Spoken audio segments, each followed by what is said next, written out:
Ever wondered how a simple drawing starts to glow? Watch how I turned this sketch of a girl with butterfly into something shining.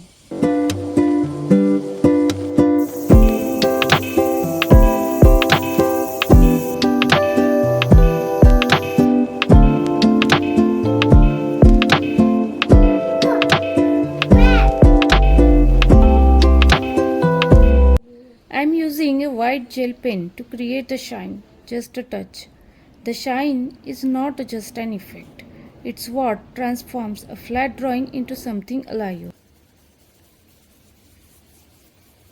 The secret is balance. Too much shine looks artificial, and too little feels dull.